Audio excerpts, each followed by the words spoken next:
no eso no pay me din e di Solomon Carter ye ko na dwumadi no atoa so e de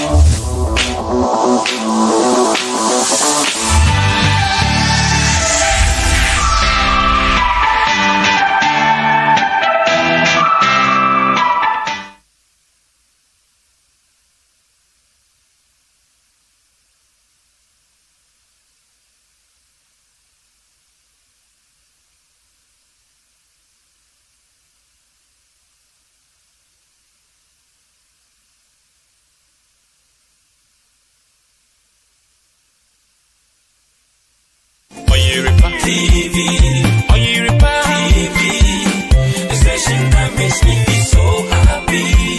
Hey, Oyerepa TV, Oyerepa TV, the number one. Oyerepa TV, Oyerepa TV, Oyerepa TV.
nkrofo hu nse kwan mo na chichi nkrofo enra no na nkrofo na wo te say sa de we no mu hu ne sen nti no eno ne achicha na ekoso ama nkrofo di nkomo nti ye nyina ye hu se enye de a some of us who condemned it ebere bi etwom ni say ye condemn say attending penufo attending mo ye kura na mo no ena de wadwe be yo say wo wi ni batachira na mo no omo a wo mu titu mu mbre bi etwe mu ye ekoma wo mu no what are they saying now and there e de no wo ka eno no me de betwere wo na they say omampani e kate sort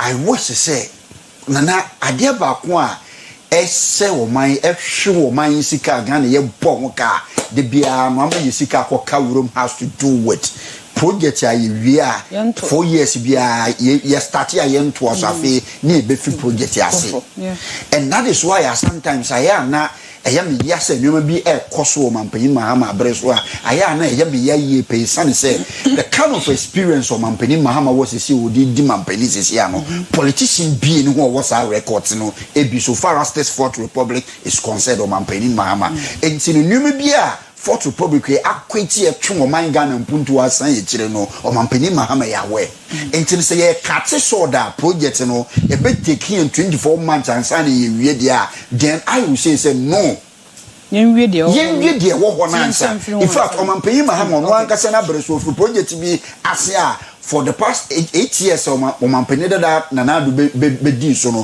one plus a project no so wa betu bi example bi to say e-blocks no ankasa na breso esisi ye into mampanyin mahama sani na kate so da then what is going to happen to project ya ye free asefro no na breso besi o mampanyin da na do abreso besi sabri ye jama na akawure mu a ye bi kra nye prudence ye jai into prudence ni ba mu no hu say ho ne sheda nye priorities anyway what I say they make some what I say say say Maisha say te uyamfa daily guide de brokata ento so na Abu Samuel Bujinapo emfoni na wotwa ede abahai da mango mrese bedwani o say South Africa xenophobic attacks minority slums delay in Ghanaians evacuation in Shemu LP6 Malian government investigates Adamos's sister company over tax violations and also in Shemu LP3 afei we are coming for you yohunu to criminals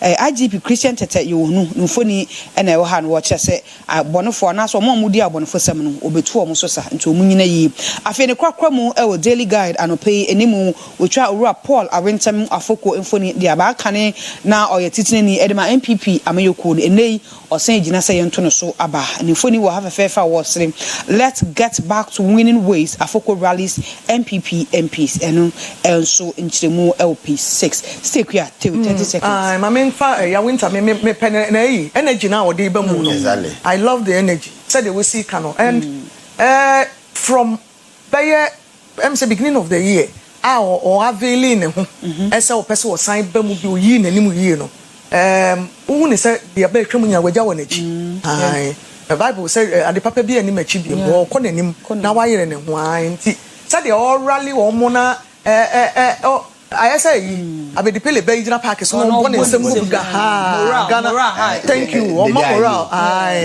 enti ya be bona baso ho say party delegates ne so dru ho a na na djuma ne kra o motoma no some time ago wa anye amia ndu baby am ne buy no sanet enti so o motoma ne bi wa enye bad na bi bi wo ho a wa anya o fama mretwas na evacuation na some ne so de Gayera Jinapoke.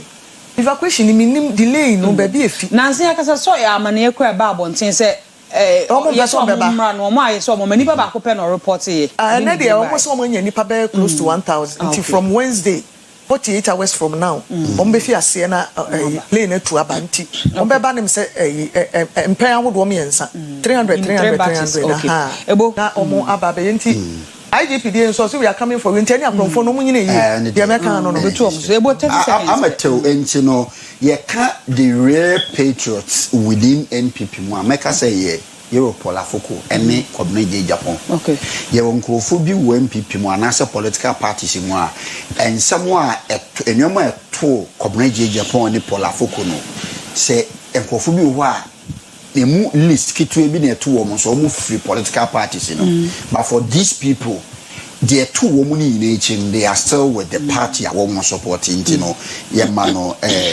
luck na IGP so the man for tonight maybe I'm me refuse we go who for the last is go we for the last make them meet you fofo the make them meet you fofo because actually they will come meet you fofo brewi my sister we uncle we IGP or Kasa or somewhere they are coming up na mbomu minority ni see mame enye bibia na ye politics o man say minority ni kase aban e delay say ye Ghana for e free South Africa ba me no omunya ye ji omo abi na ye ji ni details for aban per interview aye ne obi ye wa South Africa ne the information I me wo no aban aye na from die wo so wo ye bia. So on this one, dear minority there be. Okay. So I see her. Belated happy birthday, Elko Ama, Mr. Joshua Ajote. Belated happy birthday to you, Mr. Joshua Ajote, who Ebenezer Methodist Church, Joso, who signs so a member of the National Democratic Congress. Mr. Joshua Ajote, Yankupon Show. Now on Trawashim. Happy belated birthday to you. Happy birthday, Elko Ama Urakwesi Dumsen, or your chorister, Ebenezer Methodist Church, Joso, or your former secretary chairman. So and see Brakwesi Yankupon Show now on your Kesepa. Nukromu, happy birthday, Elko Ama Message Sheila, AJ Amankwa, we a soprano singer, Ebenezer Methodist Church, Ebenezer for another Ebenezer match. Ebenezer Day. Ebenezer Day. And say happy birthday to you, Sister Sheila Yankupon Show, beautiful soprano singer, Yankupon Show now on Trawashim. I'm Brona Benso, Ebenezer now. Oh, okay. Meso me call Mankranso. And Mankranso Presby District Minister, Reverend Ernest Jamradam Pare. Papa the 50 ene. Wow. Enti happy golden jubilee. To Papa Unyankupon Show, Papa Badam Pare. Mankranso District Minister of the Presbyterian Church of Ghana. Papa Nyamin Show, happy birthday to you. If you mama ne mofra no ne abusia for menso me ka ho. Say papa hu me ko from Sister Kria. Papa Nyamin Show wate. Nyankupon Show pa happy birthday to you. Okay. Fifth floor no wa climb bibi. Wa climb the next 50 years no encounter ho. Na oma wo sra nso nye kese pa. Amen. And the kwakwa mu Linda awuni happy birthday to you Linda awuni ifri obusua ene wona fofo yina ho Nyankopon Show Linda. E so ejina we so e de esi Uncle Ebo Bani e de Ghana to say na etwa so midin e de na nama intifo.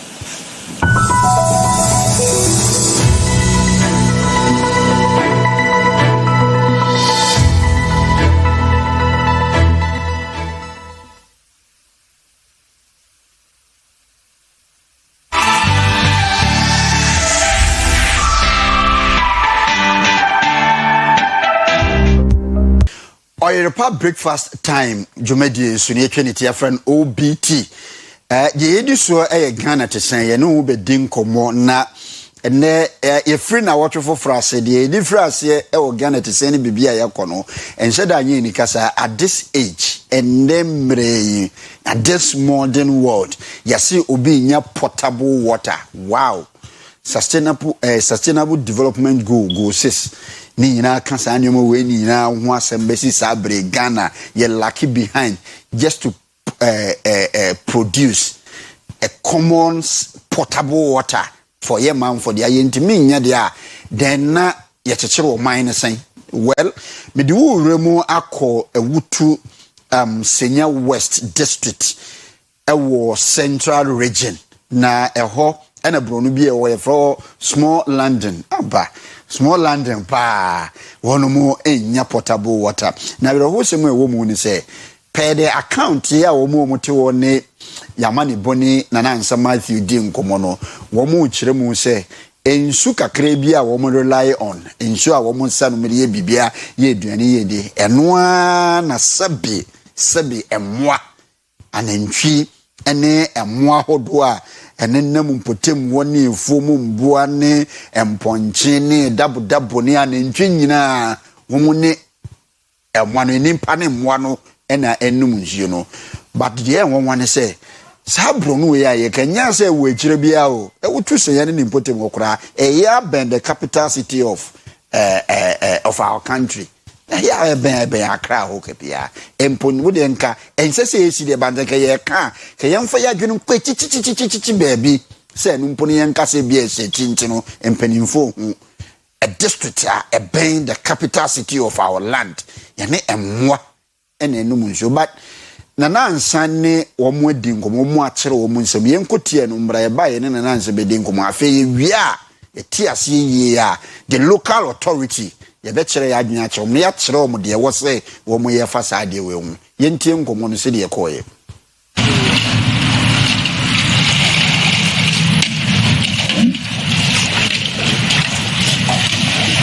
mo show eni ni o se se ne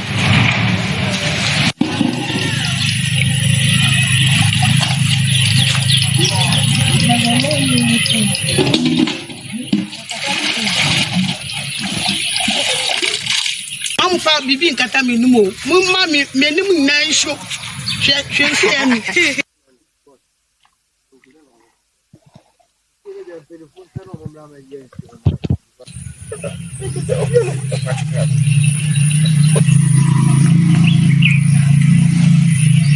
Hey, you blah. You are for the phone. Or pipe for no more. I did go out in said never had it. You say,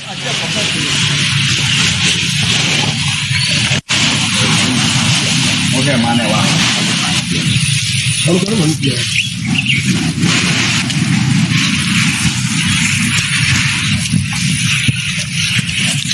ya uno que sea. Ya.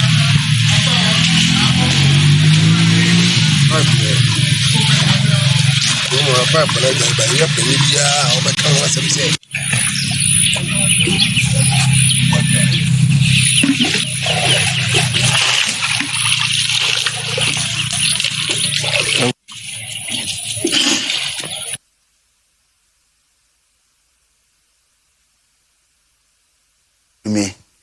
Na meme ka se bi kura eye esutini ba we ye sutade eta ho enti no se de o mo kan ye mo na num nsuo no be ni nimpa no kosa nsuo no se na dabu bi ne ne manam ho wo mo twa ma nimpa na afiro na wo mo nso akwa so but is this real nana nsa kwa wa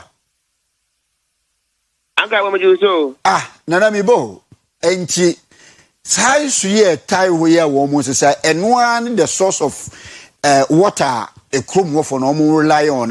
No, I don't get it. Me just say I am even confused. Me share video ni no. And one in share e wo chrome wa eno no mo say bibia. Anka bo no ani ntu a e wo chrome no ma communities by me no. Na che so mo depend on it so mo dey o ma dey. E se wo fo bia de bia be o mo ta. Ntu o mo ta na dey o ma dey. Nana boye nchiremu a enchi no free district ni mo no small land no eben he ufri ho a apam side Winneba side u ben bodumbura twasanfo ni ma me na menwe akabo bida say awutu small land wodu awutu bleku district capital and wo awutu bleku na konuma wodu wani wonfa asokwan no wonfa Winneba kwa na so uda wutu breku wana sanga se woni mebe amesa bang no wana exactly wutu amesa bang de na woni dia wutu breku court no wana that road me so wapa ofo top a woko district assignment no no that road me so into district assignment wana let's say 4 kilometers per no we do wutu small London wana enkino foni ambase otwama me ne ye Winneba Accra highway no so no wonnam sa kwan ne so a he na wo branch akowura district ni mu ansa wa small land ho no district no the assignment no wo do Africa so wo ba Winneba your branch would be so be media branch would be ho no ma right side when asan no right side wutu amesa bang no neki na asano no ewo that's right say your branch would be one more over for one more wako awutu small land one that's right so sa or how we wonu wo di nkomo na so we a persist for how long nansanya emfe bebre na omu kire mu san akabo I'm say na amo pipe awo ye kurom no na pipe no asai te say embabi okra for be 2 years ni pipe no embabi okra amo nim da ya pipe no say port na bo some pipe no amo na ma disconnect to say do amo enim na mo pipe no embabi okra wo boya e boy show ma show sa say fimu ba ntino amabo etuwa na mabo wa mane ababa tia so say e be okro no wona band so say na so kwan wa ntino awo tu famotu eba nti kwan wa ka wo fa ka kwan pa 5 bit no do no nti kwan wa mabo anamo atu anamo atu so pa kwan say pe po enka so mo ho ele tiro ensu bi botu amuna wo no mutama na do no ye ensu etire ayesa amo atu amuna ensu ato atemu amaka say aka anna say and yeah, green is still no more is still amonum. Wow. Now, I want to show a mammy Gisela Tete, as a MP, as a deputy minister for work, housing and water resources. I want somebody to tell me about Deputy Minister for Works and Housing and Water Resources. The constituency and Sahawe woman. Okay. I don't want to jump the gun. Me co-minister, but the answer, I'm district chief executive. I'm more honorable Kalale Amichegan. I don't know, district DC or one more. Now, our company, Quenya, I'm more faso, a year, would two budgets, the one who come for one. Okofi one of your Okofi any baby a Charo no some Okofi ko baby a Charo say employ so far so about this shooting ma on nam so Okofi ni see oboja nta one no on nam so a no to Okofi nta ye ebe kwa pe wonam kwa no hu say so nita ho ebe kwa no pe ye say obi wure mo say ebe kwa no pe omonam ho mo say eku ta ho no ma amanfo no ekata do Saturday 3 weekends and students no education mo kro mo bu na no mo anti omoyama amanfo adwale mu nsuo epem ekobu nsuo no mu then 2 etwoma mo konum bi mo na dabo ena ma mo dwale yewe na nkwaforo so ena ma mo time ade yam aka wa mo kan na mindimbi ta mo kan na mindimbi me amfo ka ena ho no mo ekesa sorry no kwada ya no kwa tudu amanfo mpemfo de bakata de ewo ma mo time so ni bi e bi na we would see your man and ask them to is it not the case to say two communities rely was answer fee where we cry and say yes go say sanso see me fancy no makura mempene na kantima wo de yedu ane amamati sanso fee we sa community is it not the case say bia ye oboho ba ko mienu bi wo ho na enso wo mo ntino wo mo esa we no no more at their compliment and yes sir akabo omuni boho omuni bibia me ni ahina wo pete on la ka be ne anamu si no ye ask no mo enfin omo nsoa no ensoa ye makro no no ambassador ka set to camera and minute na say e bon komo o temu say enchu no ko ohin no mo sama no mo odi ye onum na da me so omo enuemu na omo awon sa mo ka say a ediwe no omo de sone edusone ani na really na de atomu amo anu mu to mo nuemu a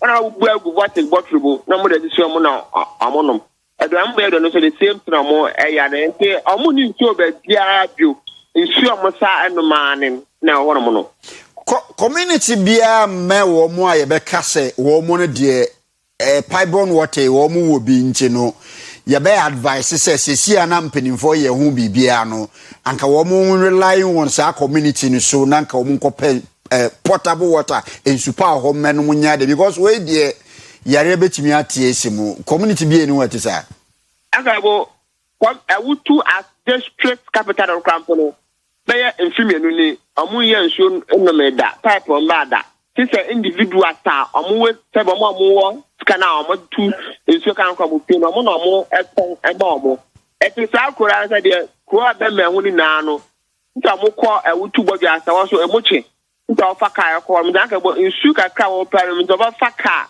na be 10 feet wo ko awutu bodwa asa ko bu ensu a anka bo aya asese nti so bia ni ba bia mo depend sa ensu na chese omo ta enom awon mo nti ko bia mbe ba bia ensu ba ni awutu bodwa asa ba ko and sana Akua Asiedua boho bi na wasa na brekuru kwampa de so capital kwampa no nsuo ni bleku ho no awana akwana mo yeni ntino kwanya de twa onam nsuo bi a ndakọ breku so many years time mo share finance no amunye nsuo ni mo wada nsuo bi ni bia na krom ho no de before contract na no kwampa no amunye nsuo ndom nti amodi na yes contract na admiro na aka mo na so na so amodi na issue no wada da nsuo bi no mo ta no ma ta nsuo na kete amosa eno de on bibia na now see this in your friend is saying Honorable Kalala Yameche Egan ono oye DC oye pete mo oh what is here agabo what is here arope obekọ adwuma obekọ ma fa adwuma okwa ye dey agabo sa okwa wa office office nte bi ara obisi Missy keep company me see no na so me see we okay na mamenna wase na we say the current deputy minister for works and housing and water resources in a constituency assemble here kan that honorable Gisela Akusika Agutri Tete yo na ya da say why that's what a constituency district where a finding itself in has a member of parliament who happens to be a deputy minister. Empono mind say yes, Omanfo benye nsupa no benye baby party and down once and wetimi ahwe omo kra na omo di nsu na ennum sansuye that obetimi de enhene video no picture na to so amam kekere bia wo na amanfo no omo na ennum sansuye ya ka wa say omo na ennum omo obi owo deputy minister the constituency na if enkrofo e wo ho rely on nsu bi ati say na Ghana ye koya ye baye and I always ask myself say when we appoint leader, when we give people the opportunity to serve us, to manage our affairs within a jurisdiction to say district na I na say omu dware sere no partner come so condition ko office ko so condition say omu kwahwe minim wo ade omu kwaju because according to this report some problem has been there for more than 2 years. As chief executive officer within that jurisdiction, inti say wo sun o manfa wo sun o mo sen because enkrofo enum nje a video here that screen nsu a ye hwe na we ni nsu a wo manfo enum na de bia you feel okay wakotena office the district chief executive officer Ewutu Senya East say Kalala Nyameche Igan onyamfo Nyameche Igan. Come on, honorable, how do you feel?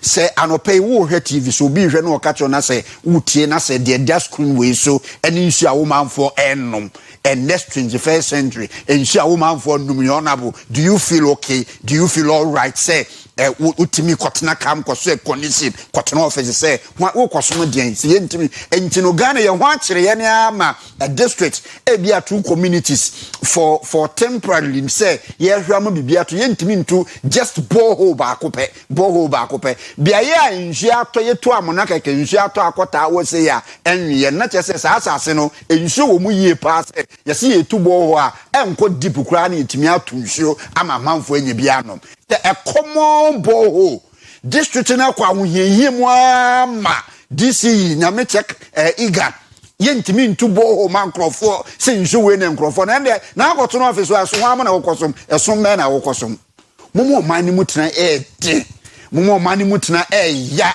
se ye betro man mu betua tax na ye ne se be emmoa anum nsuo and we have leaders omuhu sa de we according to this report de bia mo nam ho muhu se nsuo ta ho muhu se amanfo esanom bibia nkamo bibia mpusu se da bi nsuo we ye amanfo anumi eba ha wo mo e de yade beba ebetimi de yare atiesi ho se ndembri Ghana enimpa ne enwa ene ehye nsuo enum nsuo edi nsuo yade anyway fancy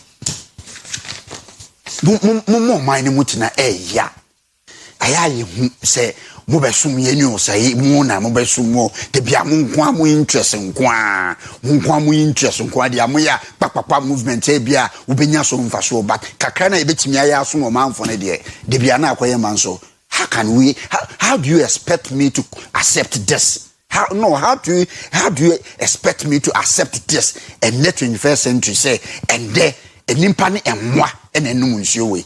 Now what you are as leader now so far so at the my man for now you want any say ube konona there are other facilities properties bia a district in the asebi ya jihu to one kakra in chafu into boho ba kopel the whole district into boho ba kopel ye big boho ba kopel entimin cost more than 10,000. Just canning 100 million and cost more than 10,000, 100 million. Fatu boho into the district, you know, and to me, 30,000, 300 million. And to bohos me and some ma community, me no way ma or munusu. I was so many and moi and enumunso. Then one of us, who basa obesum say, as some men are what they besum ye. The be a young kwa ye fro, any bottom the young kwa ye benyangwa. Then yet, man for na young politicians, you know, and for so I benya almost any day away. Ghana to send ye DSC. And to this, idea where you be DHD. Nyame Borchina, we are yes, Nana Sabe DHD say the impending for work room hall and now a member of parliament, Honorable Gazela. You are a deputy minister. And you are a ministry where more na more has a gun for you being in Supano, more na more just say Benya Biada, and I no crumple indict you. As Deputy Minister of Housing and Water Resources, and at your own backyard, your constituency, as a Deputy Minister, your constituency, and so a man for them, I want him one and no there be, we can't accept this. Director Medasi, let you see the BDH side now what we move by BBA from him.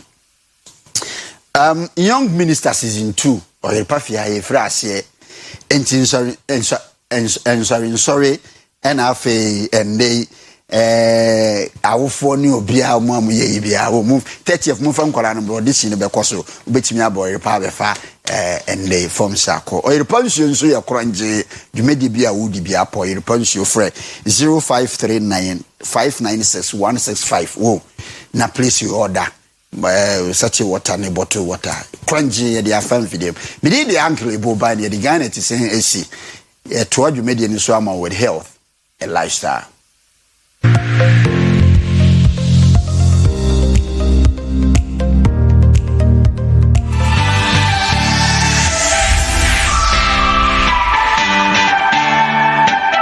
Oyerepa TV, Oyerepa TV, the station that makes me feel so happy.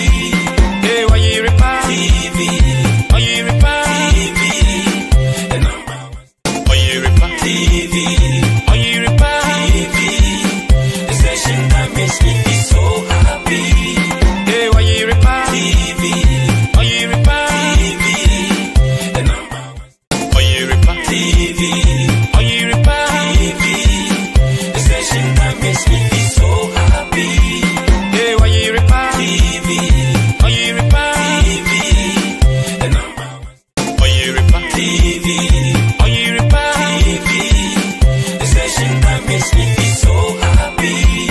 Hey, Oyerepa TV, Oyerepa TV, the number one. Oyerepa TV, Oyerepa TV, the station that makes me feel so happy. Hey, Oyerepa TV, Oyerepa TV, the number one. Oyerepa TV, Oyerepa TV, the station that makes me feel so happy. Hey, Oyerepa TV, Oyerepa TV, the number one.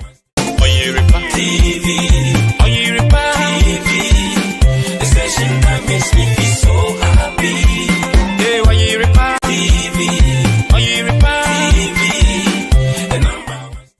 Oyerepa TV, Oyerepa TV, the station that makes me feel so happy. Hey, Oyerepa TV, Oyerepa TV, the number one. Oyerepa TV, Oyerepa TV, the station that makes me feel so happy.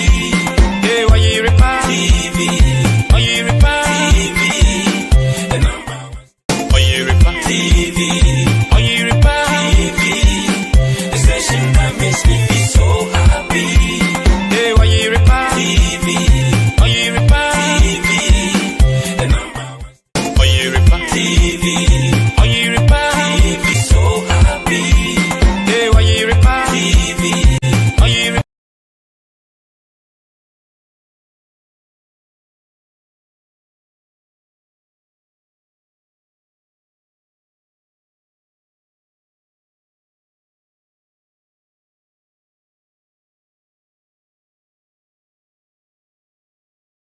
Oyerepa TV, Oyerepa TV, the station that makes me feel so happy.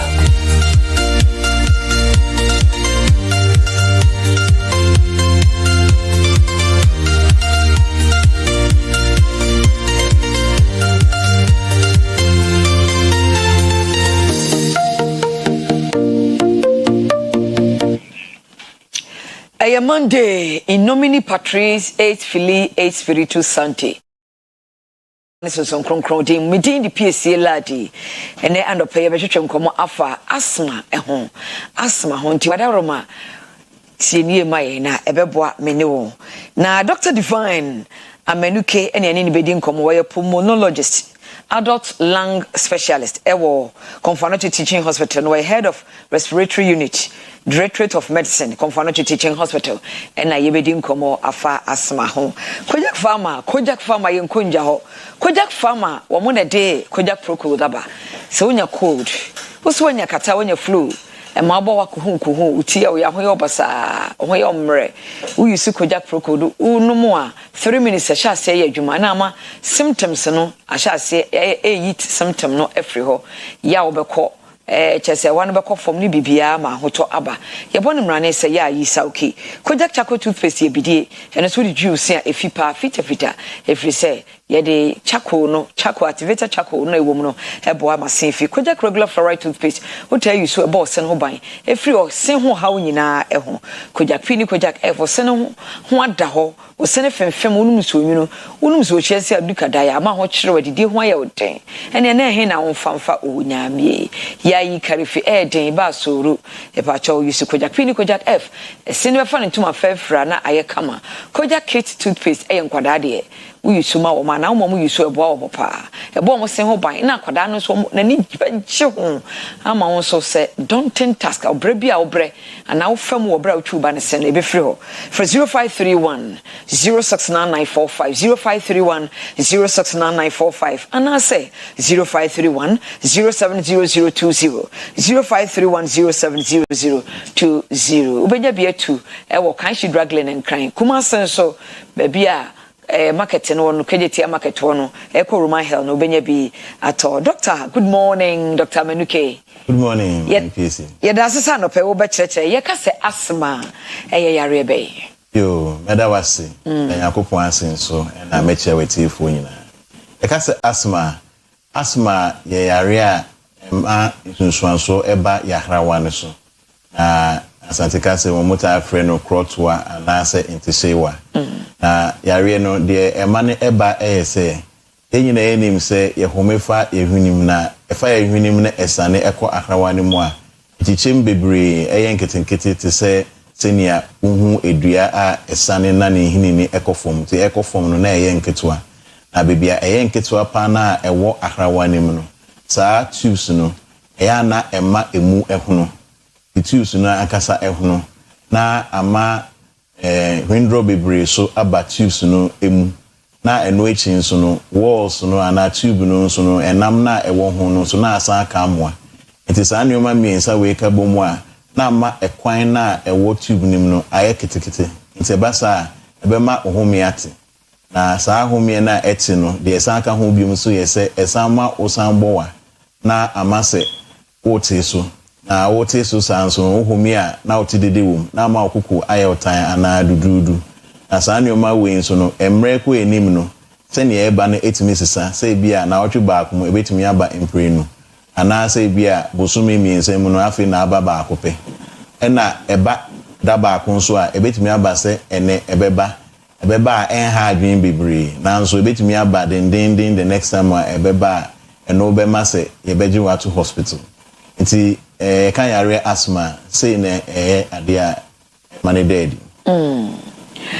na asthma we because communicable disease transfer through bi wona eba ensan ya de no mo be na ma obinya asthma yo meda wasibium nti asthma no enya ade a ema onipa esan nipa say bia ensan yare ti say bibi ti say tuberculosis and say ensamawa na emum yare a ewo woni beka say genetic basis nti ade a nipa no ebusuemu no ye wo jeans bi ananyo bi a ye de awu nipa na efra nipa no enti ne santi no eya na saa nneoma no ewo ho na eba se nneoma etwa ye ho ehia ewo ye mframa mu ne bebi a tete ne ade no saa nneoma no kokana na afi se na American chire mu no ama choose na ewo ahrawa ne mu aho na ekwan ne mu esisi na akoyi ne ho edi ama saa ade we edi aba enti saa kwan no na enam so a ema obi etimi enya asma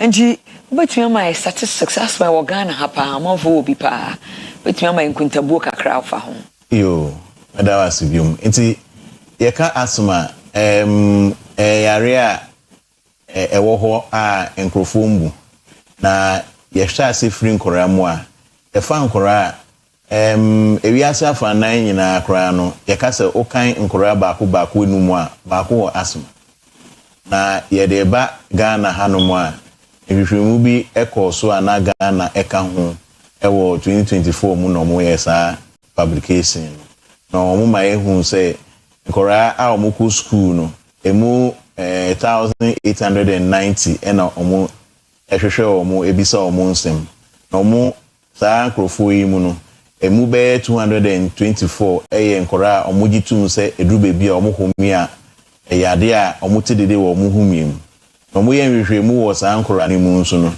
omo hu se emu be 144 ewo asthma a emu 54 asthma ano eden pa na yeba nkora mu a yare a eye non communicable na yare a enye ensan yare a eye yare a yentimi ntu asa na akora nko yare no asthma ene dikan ewo nkorem ta nkorem so no mbenyine abeye mpanyimfo na mmereko enim so yehu se sanoma na ewo Ghana no so no ekosoro member ewu so 2020 nipa 1979 ene ewu free asthma mu ewo Ghana ha kwa o hwe ne saa na yese daba ko bia nipa be enum na asthma ekun mu ewo Ghana we so eye nkrofo o maba hospital a yehu se enam asthma so ena o mafrim enu nti omo a omo wu ofie ana omo prayer camp ana omo dunsini bi ho ana bibisa omo wu free asthma no yenkan omo nka na yese number no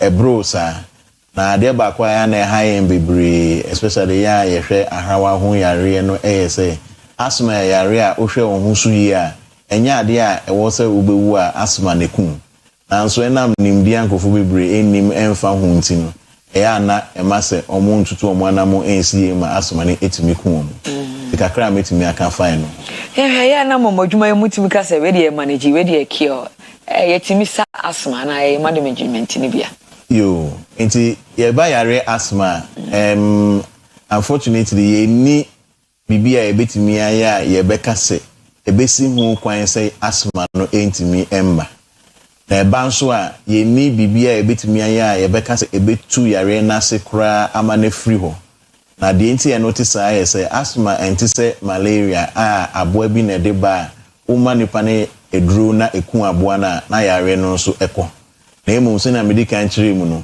ye wonoma ahodo mienu titru de dikan eye nipa na ye wenya asoma no ono ankasa no na ebusu mu no saa jeans ni bi wo honum na mre na aso na enoma etwa ne ho ehia environmental factors no aka saa enoma no a enamanu ntu eyi ne ho adi na emu maka ne saa no ye wonro papa ene encheche na efutu a ye de ma onipa bi a o asoma ebetimi aboa na amana abo na bra bot se obi a onibi a asthma ne enha na adwin eno nti na ema yekosora ebo hu de wurusa and you asthma ne ba na odidi agro ye complications be ne be free mu aba yo asthma no de di kan se na medical akire mu no se eba na odidi agro ebetimi ekun ye to so bio nso se asthma no ewo wo so na wanhwe ho asemo anka na odidi agro a ade ba kwa asma emu yese senior choose na medical aka no emu ehunhun no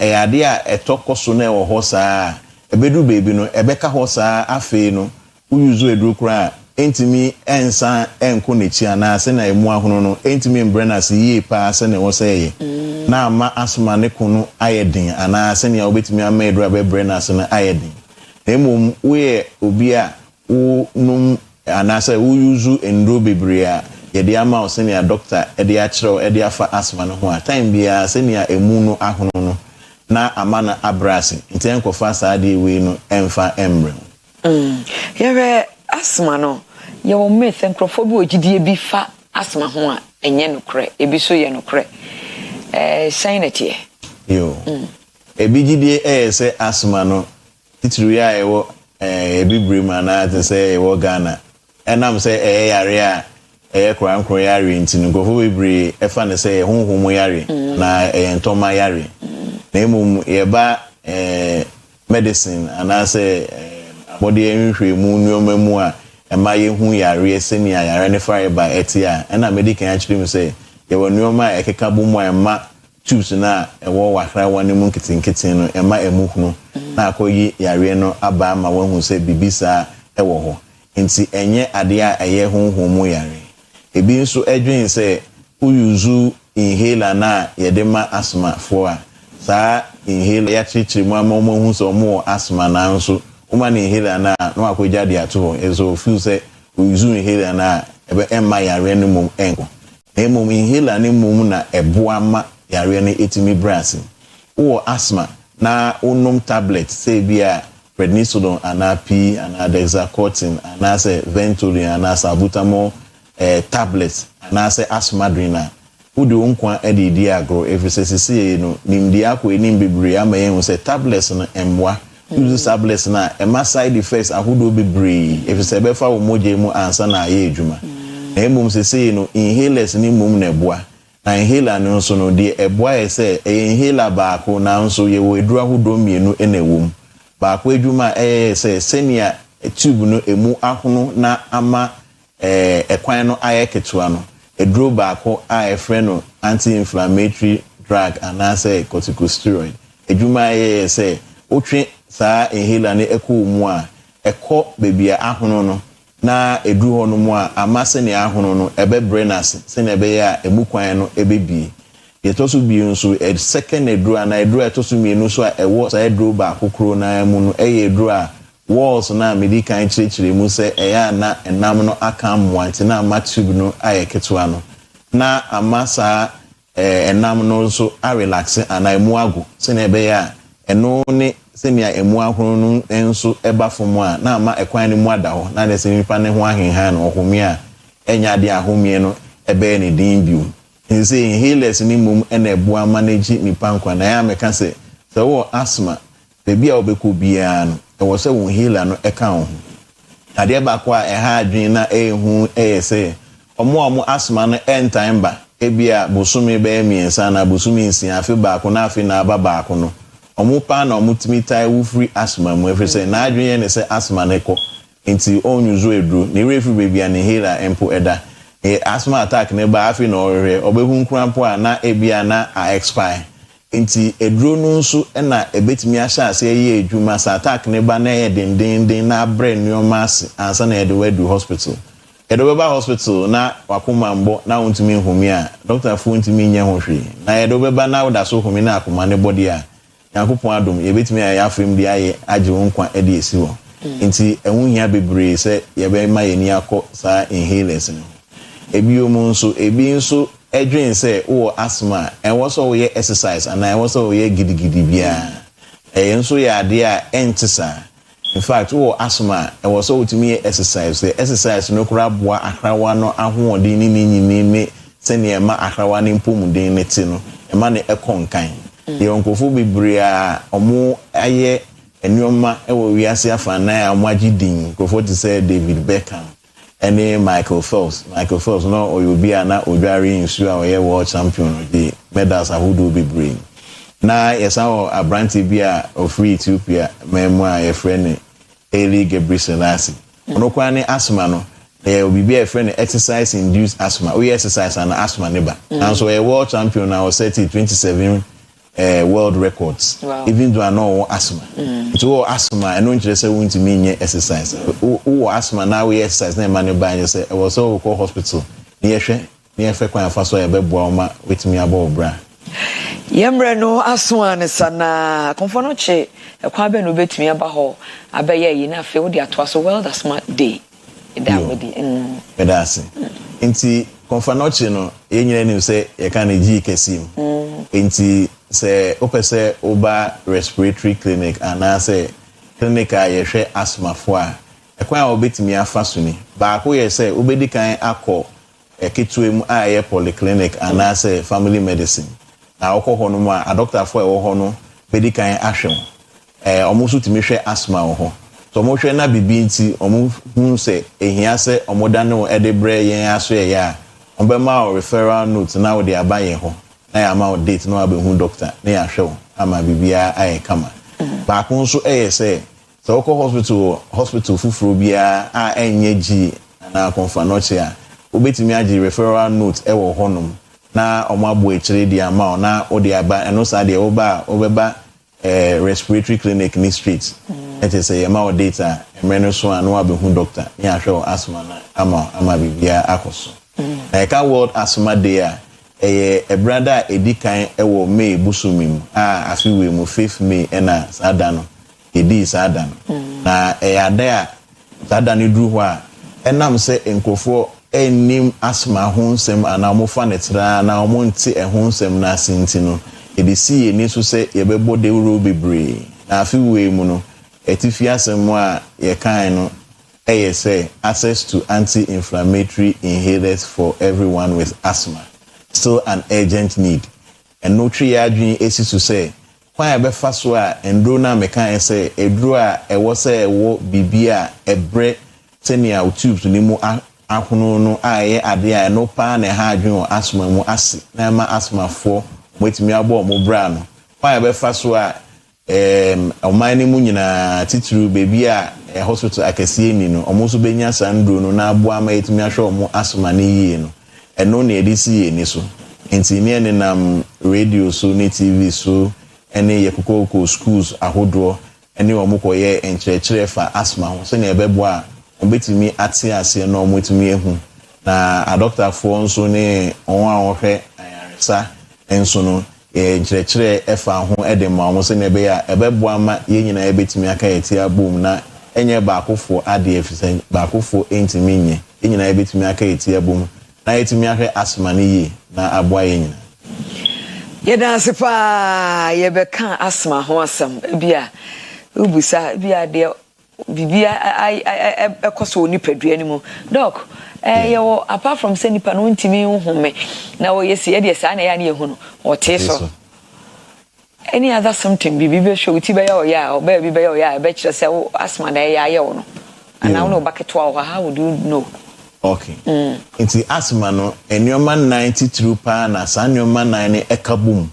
na ewo nipa ba akomu a etai ma ya adwen koso say asma inti nipa no ohumi a obre ana ote so ohumi a uti dede ewo humi enim se nia uhun frama e dia fa tube bi so a dede no enam se tubes no se na meka emu ahono emu kwan no esisi a yeke 20 ena dede ne eba ema nipa no so ebowa ebi wo mota ka se obowa sa na utimi yi flames no anasa akro no ma ne ba bonten ana mo aten ka se asede omo ho ato omo kakra nti eno nso ye mes ba kwa nkrofo dwen se o asma ye hiane se ba obebo wasa na uyi akro na na se ho ato na nso eno enya ade a solve problem ana se ebre yare no ase ena eno echi nso no emase nipa na ne kuku eye ne tana ne kuku ye ne dududu ti se de edi bibia acheche no enam se ontimi enhome nya mframa enhome yi etaiba anadwo ene ahomache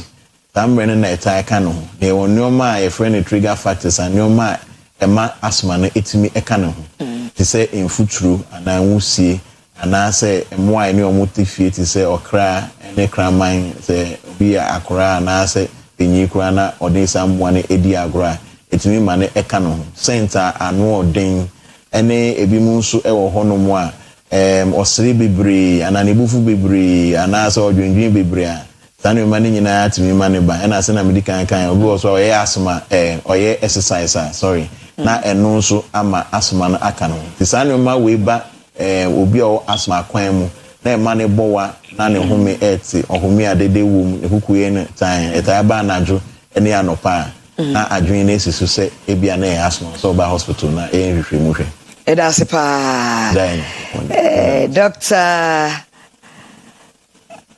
Doctor, yenini di nkomo yi, di Dr. Divine, pese mboni nyina. Dr. Divine, aseye yawo amenuke. Fachoma boni. That's thank you for coming. We're a pulmonologist, adult lung specialist, and head of respiratory unit, Directorate of Medicine, Konfanochi Teaching Hospital, and you know, Eddie Asma Uncle, Doctor, how do contact the veterinarian? How?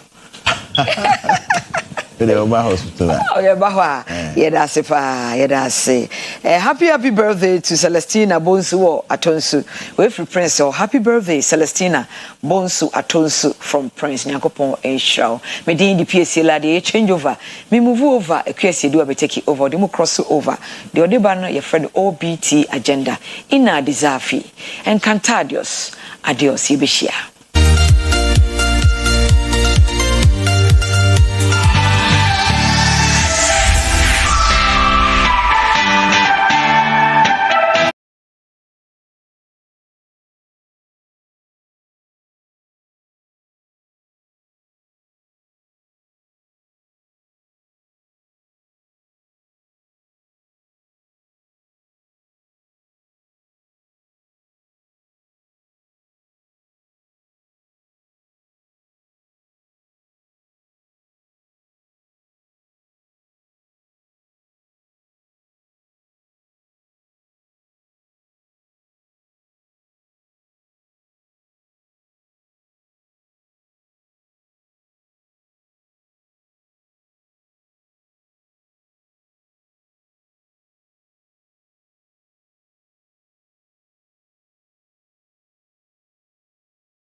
We will reopen, will be in Elmina. And then from here on, step by step, we will get those branches opened over a period of time, but working with renewed confidence, renewed excellence, so that we can be better than we were before. We have also come to the end of the IMF program. We inherited the IMF program from the previous government. At the time we took over from the previous government, all the agreed performance indicators were out of track. It meant that the program was in danger of derailment. And so in the first quarter, after we took over, we had to take some stringent action to bring the program back into alignment and bring it back on track. And I'm happy to report that we're able to do that. The first mission that came approved the program, the second mission approved it, and the final mission just left Ghana last week, and they have given us a satisfying mark for performance. It's now going to the board, and the board will release the last tranche of $380 million to support the Ghanaian economy. But we're not going to have a kinky party, because we believe that it is still work in progress. Unlike others who left the IMF and held wache and kinky parties, happy to be free from the IMF, we are not doing that, because we know that our economy still needs a lot of work to be done. And so we've agreed with the IMF to replace the extended credit facility with a policy coordination instrument. It means that every 6 months, we and the IMF will sit down and look at how our reforms are going and see whether we are still maintaining the kind of discipline that we started with, or things are not going very well. And so we'll still have a program, technical assistance with the IMF, but it will not be exactly a program, and there's no bailout involved. We have also come to the end of the IMF program. We inherited the IMF program from the previous government. At the time we took over from the previous government, all the agreed performance indicators were out of track. It meant that the program was in danger of derailment. And so in the first quarter, after we took over, we had to take some stringent action to bring the program back into alignment and bring it back on track. And I'm happy to report that we're able to do that. The first mission that came approved the program, the second mission approved it, and the final mission just left Ghana last week, and they have given us a satisfying mark for performance. It's now going to the board, and the board will release the last tranche of $380 million to support the Ghanaian economy. But we're not going to have a kinky party, because we believe that it is still work in progress. Unlike others who left the IMF and held wache and kinky parties, happy to be free from the IMF, we are not doing that, because we know that our economy still needs a lot of work to be done. And so we've agreed with the IMF to replace the extended credit facility with a policy coordination instrument. It means that every 6 months, we and the IMF will sit down and look at how our reforms are going and see whether we are still maintaining the kind of discipline that we started with, or things are not going very well. And so we'll still have a program, technical assistance with the IMF, but it will not be exactly a program, and there's no bailout involved in this. And it is my hope that this... So the first branch we will reopen will be in Elmina. And then from here on, step by step, we will get those branches opened over a period of time, but working with renewed confidence, renewed excellence so that we can be better than we. So the first branch we will reopen will be in Elmina. And then from here on, step by step, we will get those branches opened over a period of time, but working with renewed confidence, renewed excellence, so that we can be better than we were before. We have also come to the end of the IMF program. We inherited the IMF program from the previous government. At the time we took over from the previous government, all the agreed performance indicators were out of track. It meant that the program was in danger of derailment. And so in the first quarter, after we took over, we had to take some stringent action to bring the program back into alignment and bring it back on track. And I'm happy to report that we're able to do that. The first mission that came approved the program, the second mission approved it, and the final mission just left Ghana last week, and they have given us a satisfying mark for performance. It's now going.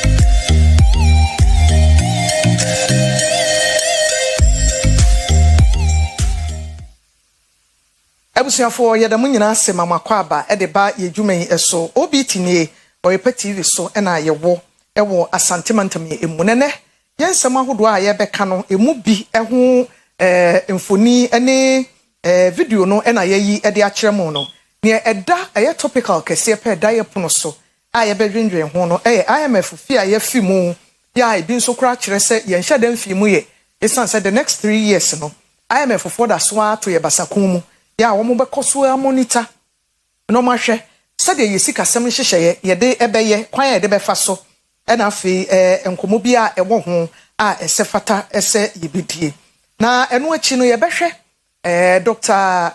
Indum Akwesi Indum ne bank ananso sɛ ne savings and loans a ene ne ka nyina ye ground ni nyina offices nyina bi akawuram ene going forward no ye de ne license amanu Bank of Ghana so ne wo bika ananso se de kofa bank ni guo baaye no na esese mpanyimfo kom na ayema ne te ne ho ase e wo kwan bi eso so obefi ase aye adwuma se ho ase mbe yesen yekoye ni mu no ye behu ni nyina anopai mene akrachefo miensa ene bedi nkomo no ye beka World Bank ne IMF ne Ghana IMF kwaye ko ye ni mu nkomo ye ne economist Dr. Evans Nunu ebedi nkomo ma na twamfo ni bi a kyerɛ yen na fe Dr. Simon Boateng NPP Regional Communication Team Member, where Deputy Secretary at Mangwabiaja South Constituency, no na Prince Houston Nyaku, ono so NDC Regional Communication Team Member, ye twen Prince say ono so ebeba. Dr. Waha, enti ye twen se betimi a raise Dr. Evans Nunu wa homa ne so no. Ne wo ho no, ye mfi ase na ye nwere ho, se ne be ya ye kwaye nim na bedwafo ne ba, ye ne omo nso atumi atoaso. Dr. Boateng, Mache, Dr. Ishia Yache, I feel cross and Misha Denhu. Yes, but my Baham said twice. Twice, okay. Any want to say? Ajumangwa be a Jan South. What is it? Bibia Boko. Yeah, in delegates. Matumabano. Fantastic. Yeah, we Bibia. Also, Eju. Delegates in there, that is it. The science and penny for the shape, Igua Kwamunti, Second Tribia Maho. And I think it's largely MPP are there. And for the first time, Yeye police station, abattoir, medical doctors, accountants, professionals. That is it. That's the point. A prison mobile room. Wow. Now a toda crowd will be a new no susum. Just a party no. A fee yahuya kono. Na idea. If you say a yama party no. Na yen niso. Yakoye ni media. Menim say yanko pandaroma party no. Ebe kama. Me shedi we yanko fosi ajia somwa.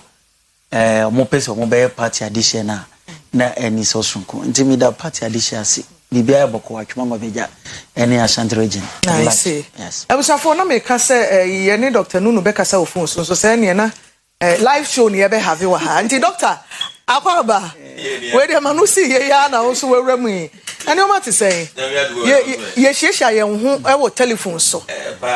Michelle physical say there. And you want to say, or Ghana, I'm so to say, Ghana, mobile, you want to say, yeah, that's a pa. Mammy fan through so. Okay. And Commonica na IMF ni bailout and nay Ghana a free moon. And so why economists if we say a free moon so you free. I quite said the question consult and Quintiano. Now a dear naka.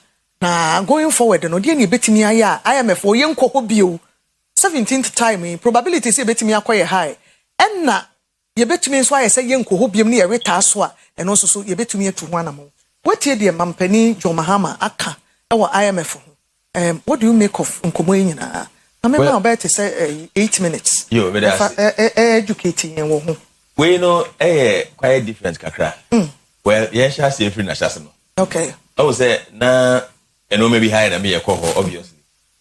Now, the historical antecedent, you know, if you hold back, maybe because Obian share so Obian share so into the next and come back. And this time around, there is something special. We opted for the PCI.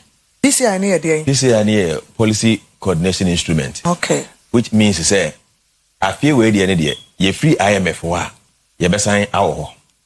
The only difference between the standard credit facility and the PCI, in my view, is say we know woman may is KBR, but yes, she be no woman and the bay and as woman be DH. No matter say yeah, the science share no ebe juma. The reason why me who say a bit me aboy and say I will say even the standard credit facility no so conditionalities na yeka and IMF for na betu gu yeso. Ya na no mo share say ekwan we ni na yafa so ebeboa e na yafa so wo mo de ne se wo mo hwe na ebi nso ya na question ne bi ne se sisi ana ye wo policy sovereignty no e ka se policy sovereignty a wa wotumi ye wo hye di so man a wo de wo na se ye ndi so asaba IMF no ntumi nye hwe the reality ne se time ye hu se the principal agent relationship between Bank of Ghana and Gold Board ema ye boka no na yes institutions ya no kwese ye boka na say no so say politicians in sentesa hwe etesa na say wo hwe na da ne o say ton gold boka any asem no na say wo hwe IMF wo hwe Bank of Ghana losses ya na so mbeka ya so say na wo mo no chese 15.4 billion Ghana cedis no position here around 34 billion depending on whether with the other comprehensive income beka ho na say wo fanka ho now even you have 15.4 billion Ghana cedis in Ukraine. A greater portion of the losses because of the gold dealer, Omani Gold Board. And I don't know whether time would afford. Oh, also 8 months. Sorry, 8 minutes. The real 8 months in Quebec. Hey, I'm going to be Kaya. I'm going to do 8 months in the young bomb. You tell me to oh, sir. 8 minutes. The ATA, principal agent relationship. Akwai say Bank of Ghana Emma Gold Board nisika no dia koto gold no na odiama Bank of Ghana inti owie on we jo on de no wa charge for say osoma no ne dwuma odi ya no na charge for ne commission say na be obetumi atu na dwuma for ka na wetuatu no mabika inti de odi be bia na mfa wo ho now wo hwe ka ya Bank of Ghana abonyina a greater portion of it because of the Gold Board you know womo your BBC Omo operations and the Kabaye say ye to interest rate on the sterilization issues no asset no because inflation costs obviously as a Bank of Ghana to me ton assets near there to say they do be the treasury bill there no so it's a treasury bill in si hu na ye come Bank of Ghana on behalf of the government now those things at the Caribbean buy and ye wo ya na other comprehensive income bill no revaluation costs and that's a revaluation effect because Bank of Ghana no even their international reserves no we hold most of them in other currencies foreign currencies enti the womo ye na ni agene esanbo womoka so the reality is that say womo enya asset no na ebia $1 is to 17 cedis sa efaso no na womo nya sisi na abaya fa na say $1 is to 12 cedis no woma swat efaso no swat enti womo nko bebia womo nya bibia nya womo fota cedis na ye no maboka enti akwese mama wo enti na ebi wanya sport because sport we bi wanya enasem that chance and na me nya other comprehensive income no. And the other comprehensive income no, the reason why the Bank of Ghana any other stakeholders say even OSHA international financial reporting standards na yes that post no profit and loss account to me ye the call other comprehensive income na yes that capture no any minimum yan kontabu no say bebre na mpo enya realize and the conversation can change to say yen fan say ebia me mama sikebi in Dallas and na me see obetua no 2 years time. Say 2 years time no ebia memede ma no na dollar no $1 is to 17 cedis. Now ebia next year na abeye $1 is to 12 cedis. Sa e kan aba 5 cedis difference no 5 cedis difference no but yenye nu hompo no wetua nti ebi kwa ebedu no na sa ko nti memeja to me some aboka but me post no other comprehensive income. Me post no other comprehensive income me post mo hu say bibi say esi but eno nkyere say ye ka chenchena amabo.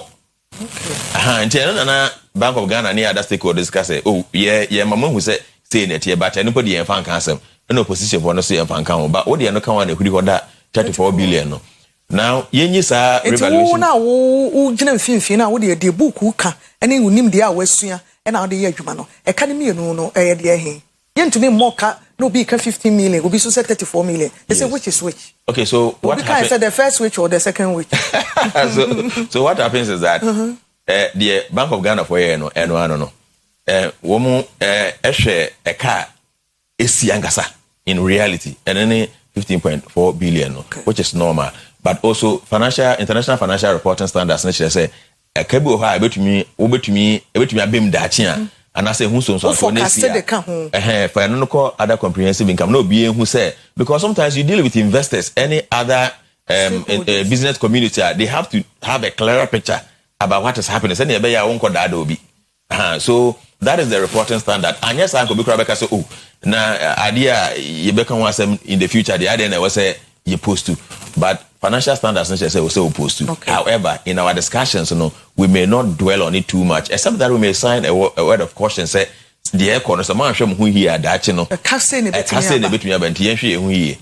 Now let's come back to what we were talking about. You see, I have said na me pese Ghana for nyina no ye ma ya call kakra because what they are saying is say one mama gold board for no sika so mo fan koto gold na they ma kan buy na me chire me to the best of my knowledge. Ebia Bank of Ghana releases Kasobo Fanko to gold. Now gold no enye Ghana enye isolated case. There will global market of gold that online obehu. One more to gold ni na ehu. Now say Bank of Ghana according to gold board so no koto gold na one the world market price no ene eto. Enti and also mbeko internet gold value no in dollars. Now we not to free one more to gold no more ton gold no. Now finally Woman the Bank of Ghana. Now Bank of Ghana tonwa or no ton with Bank of Ghana rate. The gold board me deals with Forex Bureau rate because under normal circumstances no bia betumi ako wo na wo gold na wo betumi check what is happening in the Forex Bureau. Now wo hwe na say bia wo moton no $17 na Bank of Ghana rate the equivalent in cedis. So Bank of Ghana rate let's say $1 is to 15 cedis. Na bureau near $1 is to let's say 17 cedis. Gold board no amount Forex Bureau there no. But what they are saying is that say one the gold number Bank of Ghana, that Bank of Ghana no deal here. On to me Forex Bureau rate in deal or no one rate in the deal. So the loss is as a result of the difference between the Bank of Ghana rate and the rate. I was saying Obikrenya come the black market rate in the baby because I don't know. I don't know. As a customer's experience because you can't interbank rates, our bank. I won't go when you can be to. You wanna what you for? I wanna. I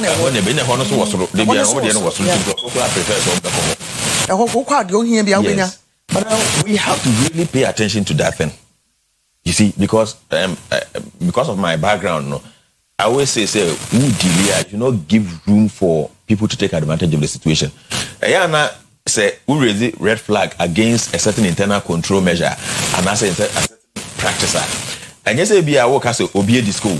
But what we are saying is that say I'm showing here a good way to me take advantage of the situation because here can me know why yet but really we cannot confirm. Say a chinchana as I written in the Bank of Ghana now what they are saying is a fact. But say me when they say who ye you should not give room for suspicion.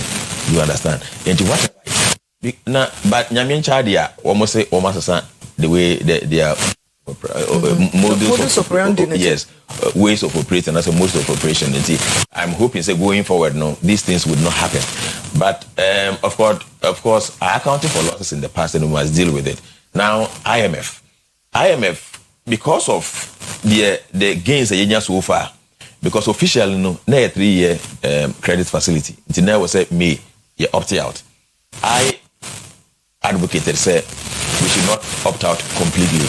We should seek for extension because social influence and we did not make any provision for exits. So we should and capture properly our exits from the IMF. So what I was advocating for, they say we should seek for some extension and ensure that we are exiting properly.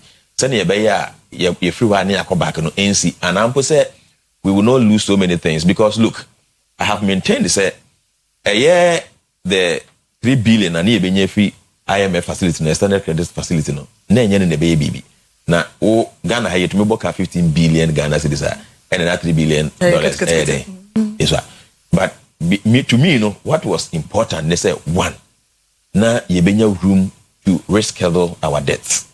Oh, ne economic money ye chance no my reschedule your debt. A bit to cry my chance ye benya cancellation of some of our debts, which we did. And after you know, na a bit me ama ye chance a bit me abua ama ya discipline and for politics be remember. Oh, now all these things, say on all those things, you know, ever boy me investor confidence. Na after you know, at a point now from 2022 coming, no, you experience a lot of capital flight. In fact, it wasn't about capital alone. Some businesses actually left, and so now ever boy me for confidence where you must say your IMF no or mine will be ye, so they will be able to hang on. Now, we share your macroeconomic variables now, and as a macroeconomic environment now, BBA kuye. So IMF, I'm a green light and they say, you bet me FUO. However, given our historical antecedent, no, what we are saying is say, yenko, you better say you're not benante, not credibility or more no. Yes, we wama boy ma yenya. Na afi, wamo abwa ashe say. Nhyehye edi egu akoma ya ama economy na improve no won betumi asurvive na ye kwanche o ma trentrene ye say dey be betumi agina ye so and no will also run until 2029. Wow. So the PCI, which is policy coordination instrument, will run till 2029 and it means that from now up until that time no we don't have to do some of the things we did in the past. So now Yeshamrase though it doesn't have any financial ties. Yeah. And I say, but the reality is that, and the gold body issue, baby. The reality is that, so what what they want or policy sovereignty win this war, a negative comment from them can be detrimental. Yeah. Exactly. So 1% IMF no ever passing negative judgment about your economy and the future of it. And you would always want to stay on track. Send your positive judgment and positive opinions about the future of your economy. And so I'm sure we will stay. Okay. Until within 3 years, and as I say, I'm a 4. Ebe kosua ekuta yemu na omadada ye no. President Kasano can be bisa nkoye party. Ewa IMF fra efri mu no. Party ni ye no de me sure say o kan for say o kama enipa asre anaso se bibisa na enfie miensa na wo ye ni mu no ya experience bi anti Ghana nsua ahwe enfemfie IMF kwa ye koya ade na repetitive ye enfie miensa nan ni ye wie ni abeje ya home acha enfie mienu enfie miensa na problem for na area problem corner area ke ni asan eko going forward no kwan ben ye betimi de sa ade we afa so na eno metumi asesa na ye timi di ye ho so na aboa ye sikasem. Yeah, so the we have to build strong buffers. I say normally external shocks no and the idea we ho in pembebre no eya na enam say mo ye bra ye nti shocks kakra bi aba na aye west nti obehwa first no COVID-19 and Ukraine and in the past, and also I think so 2016, so Ebola. So bad, yeah. So normally as the economy is jackra, but external shocks in the bar now now we have to build strong buffers. Yeah, can say Nyamiadom, yeah, external international reserves, about between 5 and 6 months import cover, which is very impressive because in the past we had always done 3 months. The dream will be coming from 2022 to about 3 weeks. Now we have close to 6 months. Now I buy the crack as or to me I could do 15 months. So what 15 months import cover? Sister, I tell you. I mean external shocks. I say what's the bank. If I want a situation you find where you can manage yourself. Insurance be the which why insurance be you'll be able to. So that is number one. And another thing we have to do is to reduce our dependence on imports, and which we have to do with agric and industry. It means that economy way a bit me na IMF because it also has to do with our exchange rate. Then we have to make sure say agric ayakono. We have to make sure say normal ebema production because inflation a chunk of it, a great deal of it is attributable to food inflation. Eduane.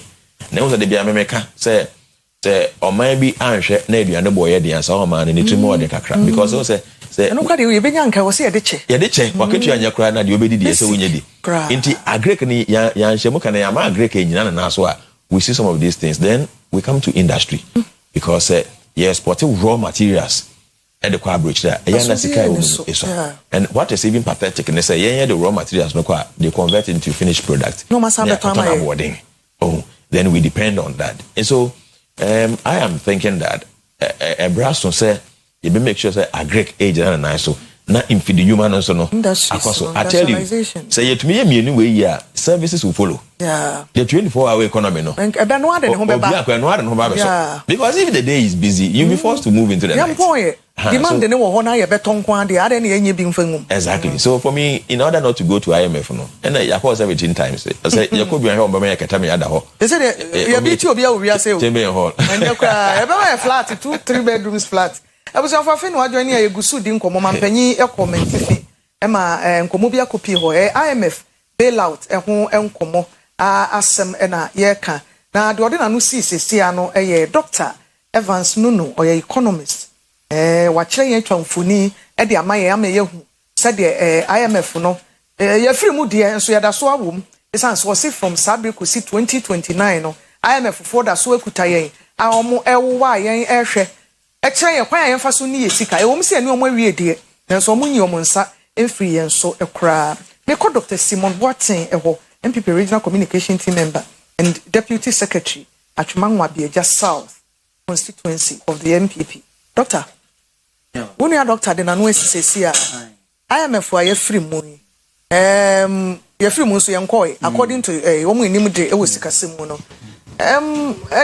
this time round no feel say esese any different results so ye ya de ne sa ntina results na ye nya ne yesa e repeat ne ho ekwa na ba ye free mu ankeye ka ba mi atimi agina ye nan so ekwa pa ben na betimi asusu say you betimi atu sa na mo ya mana bo Ghana and the free president and so mo do mo nkoye party and no shedi mu me boa some no information na ya mo dia mo kenke party na mo twitwa cake wo mu no okay minia wa mecha woni wa hwefo ni wati na macha minia Dr. Nunu ni minia Prince dog why ade we do economist maybe environmentalist any politician but you see I would say politics or governance is not about shading, petty shading. Sani yama wenye no ne yehwehwe in the first place. I want to see.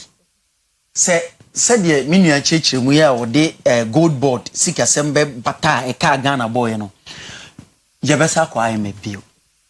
Yes, because with this turn economic management approach, and I've said it, I am not an economist, but I feel say with this turn economic management approach, we are going back again. It's just a matter of time. Say, end this for now, that's what Tenaso. With this raw gold board policy approach, which I call it turn approach, any one wants say, best I call you. I didn't make us a dog, name by Yagin. He is an expert in the film. Yeah. Say, ye nyina ye nim say over the years ye di cocoa ton buy no ya get this turn approach and ne ya cocoa bo ehun kai no dey ato cocoa. The government couldn't stand. And the same approach any year gold. What they say? A Bank of Ghana, Masika, na gold board ya koto. Now no dia buy any show. Yem process she near Quacoton. Edi, have you dreamt of it? Say one day you best sorry. Na a radim pengudo because Ghana, yen na idea. Ya bet then na dia to cocoa, maybe to gold. Unimieka, or mind you a be hoti. Said dia to cocoa ye. Cocoa bo performer to the extent say are buying for the first time at cocoa so by over 1,000 Ghana cedis. Sebitu golda. Unim ka Ghana yebebo. And these are the realities. And nobody is talking about it. And the next are buying hotel. Any practical policies. Now see the obey shady now. Then I'm afraid. And you want say with on one policy no. Na minim say other expert, financial expert, name bayagi. Say besa could be. But you see, beyond everything, governance is not about this. So we call IMF and that's how on no or Timamunino or Pamuto. Okay, meaning say dog money they deal with any million NDC for they are talking about the figures, but kind inflation of 3.8% or triple or less. Any other stuff. The reality is that Obi catch was a kofa na brua begu ejra for months yen toy say Obi catch send cocoa apart from some teson. Even 2005 no krana moji and munyentu omuka. These are the realities. Obi catch us say what a year friend is a KJT wakof ana a bola ho wakofa bayre. Bayre no yes previous government anybody we accept but okofa ba en soto and a bayre no okofa ba you claim ne boaba form but the go say these are the realities, these are governance issues and only a person can once now pay the practical approach to solve it. But a koye feudie your friend is saying, Sanya maybe say you are not solving any problem. You see, we are talking about doomswa affecting major businesses, small businesses.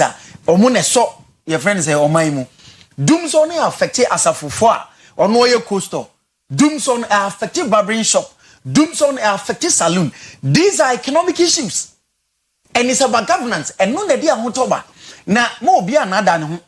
You see, your friends can care or watchy party, and it's just a matter of time. Or mobile, any 6 months or less. And I near some media vehicle chair over or 2 weeks ago. Nanny Panashim says dollars, raw dollars. Now it's just a matter of time. Moon say, or deputy national service director. Or 2 birthday do be quiet and neck more than we know. Uyebi. A brain in Yanson, ya nipa de same for me nipa. You see, anti sa shades, sa nyansini we no yeni as a president. Is it sometimes ya na go a communication expert I accept. But ne pedigree no and komobi wa yeni at ne level. Many are prince oh, sometimes I hope say if you na atmosphere na tense inti. O many pass rekakra. Te say the ex-president Akufo-Addo ye di chinye si ne so a chinye no e ka to mo say the umbrella is never steady. The umbrella is never steady. O come any passere. Yes say o mean say bibi ana very true. But some of these things na man kofo atwenkofo adwene ko ennyoma bi e koso wo wa ni mu. Na ebre bi no ye be bɔ ne back atro. Me ba George say hwe Akufo-Addo time 2022 even when inflation was about 54%, cumulatively, I buy a Jumayefo ketua, and I think government work is a minimum. To cumulatively to a ketuamu close to 53%. And do you see, even when Enyoma Bokosro, say a United say, and what Bokoya even up to about 1,002. But don't say Angobo and Soto. By any a brony Nyoma Bokosra, what is her name Soto? International fine. That's the question. Scanner fine. Sanane boy didn't any petimeto na yafwa. What mean say and doctor any petimeto the purchasing power for me answer. Doctor, but me answer. All the one number person can be said for the mammy family purchasing power for mana. David, I stable rather. I stable. And also I see intimate. Me too, doctor. I think there is a strategic way of sterilizing excess money balances. Okay. Into Ubasha, now abandoning fighting inflation. what you make you came free by force. But in your body, what they are. So Oyenoma, a base can free on my not on one so better the second year. Okay. And you make say amount for one tidy, not because ABR BB but it's a policy. Ban person or more up SS money. System be brisa. Okay. Wow, dog. Praise the Lord. Some of them don't pray money meka. Sawara. Sawara. Where they expect but with him. They be catch. Me cheche the dog back can no. The what can he say? The entia abain koko kwani abain je o 10 million no we yi free ono. And he say obema wo sika sam so ati. And you see, the reality is that they estimate their numbers to about 1 million. It is a nipa 1 million now. Ufa will be a 1,000 Ghana cedis or more. The reality is that we incapacity or more didn't to buy. It is a utiane say what on buy what on we bro what on whatever yenta. It's because of Krenina I wasn't buying discussion bottom money betono. I buy a genisika 1,000 plus. It's Krenina only sika. Me abanjuma ini bia wo tie me bia nim say Kufuado President Kufuado bayi or talk at the least 10% whatever 25% 23% and so on and so forth. This year oba last year oba no 5% later no dey account this year 9% or 9% for government salary government workers no now akoto electricity in cumulatively about 28.2%. This year also at so by 4%. And no crump on a cut 24.2%. These are the realities. Until we are the one we see no. It is strategically no. By way the governance issues no. And he say BBN wa chain. A friend say a bianidie wa can. So we be sure no people prepare. I mean a sayare bia. And he say onima memo enim IMF munsamka. And he say obema nipa ya ho toye. Ni anya biane adi. Na yare bia e che yare bia esa yare bia medas. Okay, I was after no joining Dr. Simon Boateng MPP communication team member science secretary chief abedi achi e wo Atwumanwa Biaja South e wo Asante Mantemi Virgin is here na name what to say me adumo the late Virgin Virgin why late Bible mu anka ye do be kan ma no am kwane anu e oyo ne san ye no prince na me na time na say ya o kakra yeah na me say 8:30 na mo chance hey prince ni apon say oh na on say almost 2 or 3 times am abaha no almost that time na mo chance the if you trust we was so do about 7:30 kra o be relax na bibia ye fine ti me dey achew wo dey say me dofo na wonti me dey achew me ma ofa no no me hu na wo ma me hu no me ma ofa pa prince any amount to say ya me adum president say mu dey mu nkoto party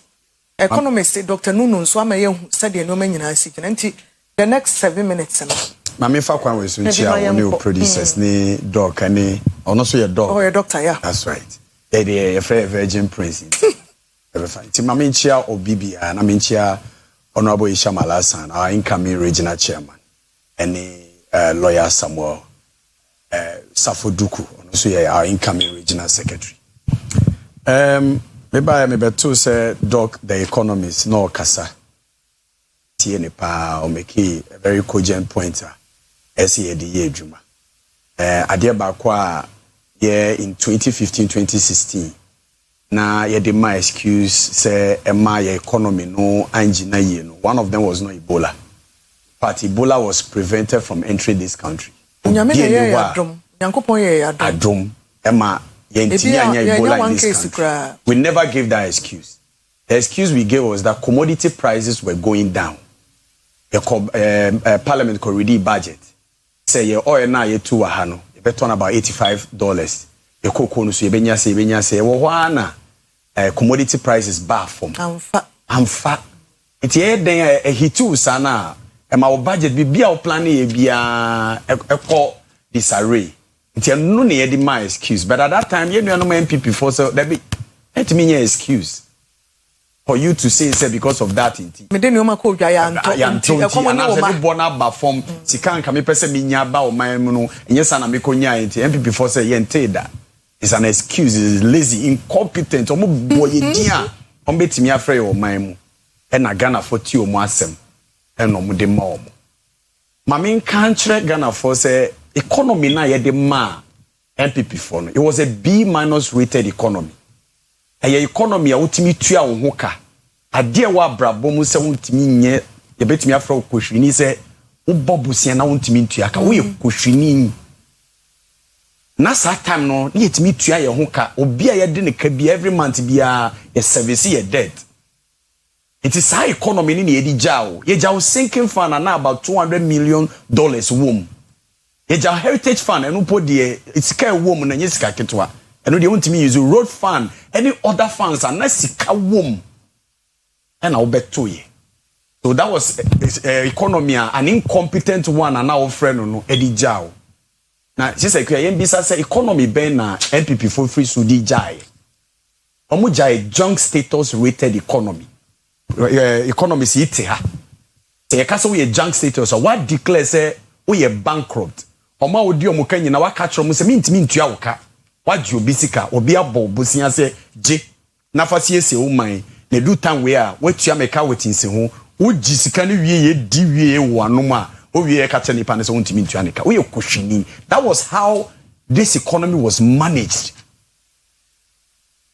And you bet two that kind of economy. You printed excess liquidity into this country.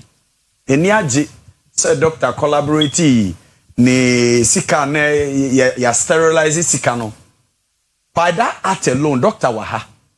So we print sika into the system with that corresponding production. No?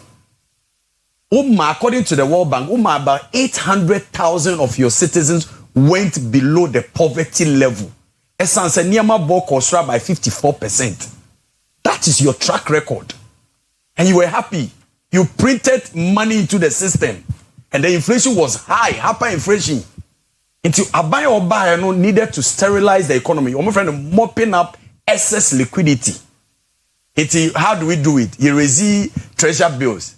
Senipani nisika bebre odi bia to wa on beto treasure bill. Because otina so we nisika odi ye wo. Wo chire wa say won tua oba school fees ase. Me budget say ukoto treasure bill. Me budget. It means that there was excess liquidity in the system. Iti aban ye ya they oversubscribe our treasure bill. It means that you must pay up all the excess liquidity in the system. It means you meant na the economy you left President John Dramani Mahama was a bad economy. Economy na mu living here was an economy. How can you take your pension? Wait, say I cannot imagine say nipa bi tena say cabinet meeting. President Akufo-Addo chair cabinet meeting. Na almost you yenkofa ye pension bond holders, pensioners o ma ye adwuma 30 years, 40 years.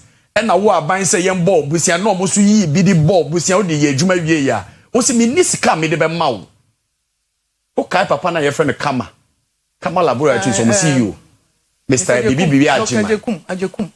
O se do time bi e na sika o de be to edro kra wu no ni bi. O se about 800 of ni compatriots ewu ko all because aban bi sheda se on form musika mo.